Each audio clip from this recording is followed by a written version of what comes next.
If you want comical, try Monty Python's Life of Brian. If you want faithful, try Pasolini's Gospel According to Matthew. If you want insightful, Scorsese's The Last Temptation of Christ. But then, what then does Mel Gibson bring to the table? To be upfront, there's something very wrong with The Passion of the Christ. It is not totally ineffective. It is, for one thing, moving in its depiction of Jesus and Mary. But to say that it's flawed would understate it. For one flaw, it gives Roman Governor Pilate a nobility he never had. And it seems to be psychologically compensating in other areas. It works better as an invitation to analyse Mel Gibson's mind, which, fair play, is brave of him to commit to screen. Take the question, what is truth? Which sounds good in the Latin as spoken by Pilate. But the response indicates a disdain for what is the essence of religion. And the truth is, this film doesn't answer the question. The mistake in this film is it doesn't convey a theory of atonement. Atonement? What's that? If you have a theory of atonement, you give the audience the explanation for what's going on. Atonement theories explain why Jesus was crucified and why it is important to you, me, and, well, just about everyone. For an audience who cares little about Jesus, to him or her, the implicit dogma that the on-screen protagonist is supposedly God, and the film faithfully depicts the final days of he who came incarnate into the world. I don't think this film will do anything for them. It explains less than an Aesop's fable. There's nothing in it that proves the belief. In fact, if you weren't aware that Christianity regards Jesus as God, it's utterly baffling. This is an extremely serious flaw. The director assumes the audience, believing and unbelieving, some familiarity of the backstory. But by the same gesture, it cannot function as evangelism, since this film preaches to a choir of believers. What does it present instead of explanation? That is the cross. It presents Jesus' crucifixion without any context.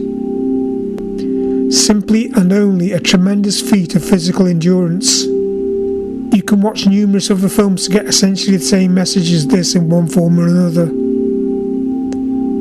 The Shawshank Redemption is a popular one. More prolonged in fact, but with a real spirit of uplift at the end. There is no given significance to Jesus' death here.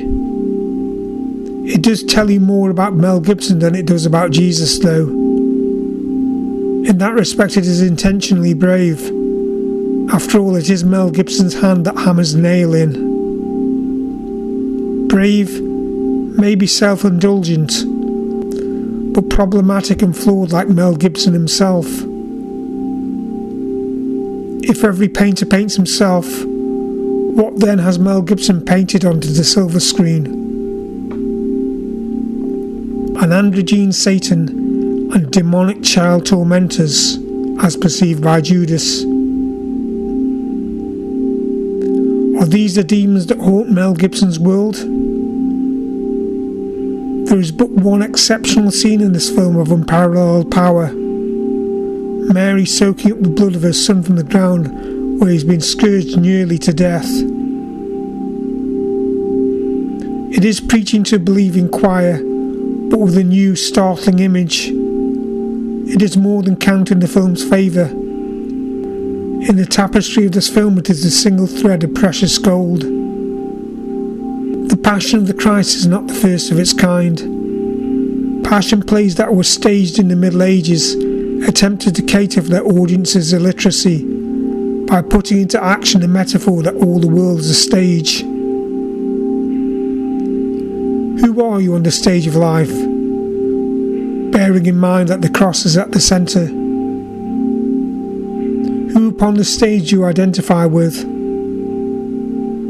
If it is not any of the players, but the nebulous audience itself, then the film has not fulfilled its purpose.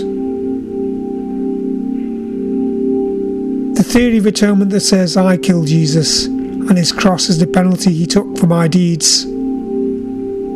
If it is true, the director must prove the case. Since he does not, once again this film is explanationless. Theologian types say there's not one theory of why Jesus was crucified. Rather, all are true in various measures. The child who is today dying of bone cancer didn't kill Jesus, but is rather participating in being Jesus-like. What's the alternative? What theory of atonement makes you feel most alive and most grateful for being alive? That is where the backstory of how Jesus lived before the passion of his life explains. But by the nature of this film, it does not feature. If a teacher can only transmit what he is, and if he practices what he preaches, then he can offer the disciples what he is. The commandments, love of God and love of neighbour itself, they offer the promise to live life fully, as the teacher himself did. If you subtract the Roman outlook from this film, Jesus has an astonishing feat of human endurance in the midst of suffering. The cloth out of which this film is made, it is worth less than the decorative pattern on it. There's not even the foolishness of the gospel in this film. The wisdom of Mel Gibson is that God became man so that he could give him a good on-screen thrashing. The effect is bloody but not redeeming. Without a background theory as to what is happening and why it is happening, what you get via the cinema is that the cross enters the pantheon of other idols which invite worship.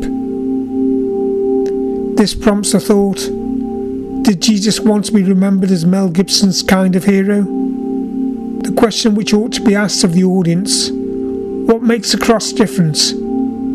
Not being asked, does Mel Gibson inadvertently render the cross so it seems just like any other idol? Another story amongst stories?